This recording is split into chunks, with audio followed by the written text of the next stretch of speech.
Добре дошли във втората част от видеото за Париж, в която ще ви покажа забележителности като Версайския дворец и градините към него, Айфеловата кула отвътре и гледката от 280 метра височина към цял Париж, също така Нотърдам, Триумфалната арка и разходка по Шанзелизе. Също така ще ви споделя защо Париж се оказа един от най-скъпите градове, в които съм била и колко струваше общо цялото ни пътуване. Ден 3 в Париж, днес отиваме към Версай. Сменихме метро и влак. Като цяло нашия хотел беше в 11 район в Париж, който е част от централния кръг на града, в близост до две различни метростанции и имаше връзки с 4 различни линии за метрото, така че ни беше супер удобно и лесно да пътуваме до всяко едно място, което си бяхме предвидили. Пътуването до Версай общо ни отне около час и половина, беше супер приятно, комфортно и влака, както може да се сетите, беше пълен с туристи. Цената на билета за влака до Версай е същата като цената на метрото и целия градски транспорт, 2,50 евро. Билетите ни за влизане в двореца бяха за 10,30, влязохме почти на време, 10-15 минутки след това. Организацията беше много добра, разпределението, така че е всичко супер. Още с влизането в двора на Версайския дворец, усещането е сякаш си в друга епоха. Толкова е красиво, царствено, може да видите всички елементи на самите огради, отвътре самата фасада на сградата. Просто всичко е проектирано с невероятна симетрия и излъчва царственост, разкош и блясък. Самият Версай е малко градче, което се намира на 20 км от Париж и в миналото тук е била ловната хижа на Луи XIII. В последствие неговият син, кралят Слънце Луи XIV, го превръща в този величествен дворец. Вече сме в Версай и нямам търпение да влезем да разгледаме този невероятен дворец. Първото нещо, което виждаме при влизане в Версай е кралският параклис. Залата е толкова богато украсена с пищни фрески и позлатена декорация, че просто е нещо феноменално. Архитектурата е типична за барока и ни остави без думи още при влизането. След кралския параклис продължаваме обиколката си във Версай, като преминаваме през следващите зали. Това са големите апартаменти на краля и кралицата. Всяка стая е била използвана за различни церемонии, забавления, аудиенции, също така. Във всяка една от тези зали също има много голям брой картини, които са с историческа и политическа стойност. Те изобразяват величието на монархията, митове и героични събития. Върху таваните и стените на залите има фрески и украси, които допълват изобразителното изкуство и това ни кара да осъзнаем, че всъщност Версай не е просто дворец, а е музей на френското изкуство и история. Както споменах в предното видео, в Лувъра не ни стигна времето и силите да се качим на последния етаж, който е посветен основно на френското изкуство, но пък това посещение във Версай допълни тези пропуски, така да кажем, и се насладихме наистина на невероятни шедьоври. За хората, които са почитатели на изкуството, това просто е абсолютен рай. Честно казано, дори да не разбирате от изкуство, няма как да останете равнодушни на всичко, което виждате около себе си. Тук има невероятни експонати, картини, статуи, фрески. Просто може да прекарате един цял ден във Версай, в неговите градини и няма да ви омръзне, защото пространството е огромно и усещането, което ви дава е просто все едно сте част от една друга епоха. Тази зала, например, се нарича Салонът на Венера и въпреки, че има легло, това не е било реална спалня, а част от церемониалните покои на Луи XIV. Червена е, защото символизира силата на властта. Версай е абсолютно въплъщение на най-знатната епоха в историята на Франция, когато Луи XIV всъщност е бил и най-могъщия владетел в Европа. Това е и най-дълго управлявалият владетел в цялата история на Европа. И тук се личи страшно много неговата любов към абсолютната власт, защото в целия дворец има страшно много негови портретни картини в невероятен мащаб, също така негови скулптури. По време на своето царуване Луи XIV е приемал Версай не просто като дворец, а като сцена, на която той е бил главният герой, обожествен владетел, който диктувал не само политиката на Франция, но също така модата и вкуса на изкуствата в цяла Европа. От тук влизаме в най-емблематичното помещение в Версай, залата на огледалата, която представлява един много дълъг коридор с 357 огледала, които отразяват светлината и създават усещане за безкрайност. Също така от тук се откроява гледка към градините. В миналото огледалата са били абсолютен лукс и декорирането на тази зала с толкова много огледала е било демонстрация на това колко богата и могъща е френската държава. Освен това, в тази зала е бил подписан и мирният договор за приключване на Първата световна война. След огледалната зала се отправяме към спалните на краля и на кралицата. Една от най-знаковите зали е тази, в която Луи XIV е спял. Започвал е деня си. Представете си придворните, които са му помагали с сутрешното ставане и всички прилежащи обичаи. Отново много пищна декорация и много лукс. Следващата спалня е тази на кралицата. Тя е била използвана и от Мария Антоанета, която е родила някой от децата си пред публика, както е изисквал дворцовият етикет. От тук вече следващите зали започват с плавен преход към епохата на Наполеон и тук може да видим отново същата картина, която е в Лувъра, само че това е копие, коронацията на Наполеон. Следващите зали също са посветени на Наполеон Бонапарт. Преходът към тази тематика носи духа на империята и е демонстрация на историческата власт и величие. Има много и различни портрети на маршали, генерали, съпругата му Жозефин, синът му Наполеон II, както и различни символи на империята, орли, лаврови венци и други. Последната зала във Версай е и най-голямата с 120 метра дължина, създадена специално от Луи Филип, като тук вече не става дума само за Наполеон. Залата обхваща всички важни военни победи на Франция и самата зала се нарича залата на битките. Тук мащабът на картините отново е феноменален, детайлите с които са нарисувани просто, както и малко по-рано казах, истински рай за ценителите на изкуството е дворецът Версай. След като излязохме от Версайския дворец, продължаваме своята обиколка в градините на Версай. Може да видите зад мен, също така от другата страна. Те са изключително големи, така че ще ни отнеме сигурно още 2 часа да обиколим и тук.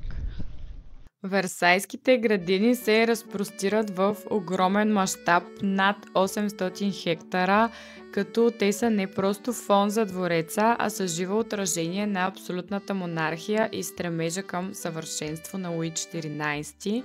Да се разхождаш тук е като да навлезеш в друг свят на красота, изящество и хармония. Стъпвайки по тези алеи, сякаш прекрачваш границата на времето и се пренасяш в епохата на краля Слънце, свят изпълнен с блясък, власт, изисканост, където всеки детайл носи послание. Създадени с гениално майсторство, градините са оформени така, че всяка алея, всеки фонтан, всеки храст говори за ред, симетрия и контрол. За да се постигне този ефект, хиляди пораснали дървета са били пренесени и засадени тук от различни краища на Франция, нещо, което е било много мащабен подвиг за времето си. и е отнело десетилетия, за да се изгради цялостния вид на градините, които виждаме днес. Във Версайските градини има над 2000 статуи, безброй алеи, всяка с различен характер, от широки, прави булеварди до тесни, таинствени пътеки, които те водят към скрити кътчета на зелено спокойствие. Един от най-впечатляващите е фонтанът на Аполон, където богът на слънцето, символ на самия крал Слънце, триумфално изгрява от езерото със своята колесница, огрян от водни струи и златна светлина. В Версайските градини видяхме също и различни животни, които толкова много са свикнали с туристите, че изобщо по никакъв начин не се смущават и дори се заиграват с вас, като тази малка сладка катеричка и тези гъски. Стана хит. Обувките им са хита на Версай. Част от Версайските градини е и огромното изкуствено езеро, което се нарича Гранд Канал, т.е. формата на кръст и едно от най-забележителните места тук, където посетителите могат, освен да се разходят по алеите, също така да си направят разходка с лодка, която да има и гледка към двореца и околните зелени площи.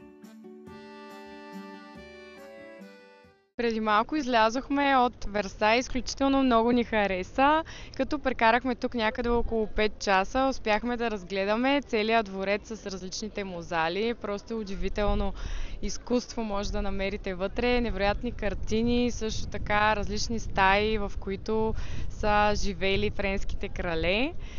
И прекарахме някъде около 2 часа в градините на Версай, които са изключително красиви. Общия ни престой, както казах, някъде около 5 часа беше, като може да прекарате и много повече време. Този дворец е олицетворение на френската култура, красота и разкош.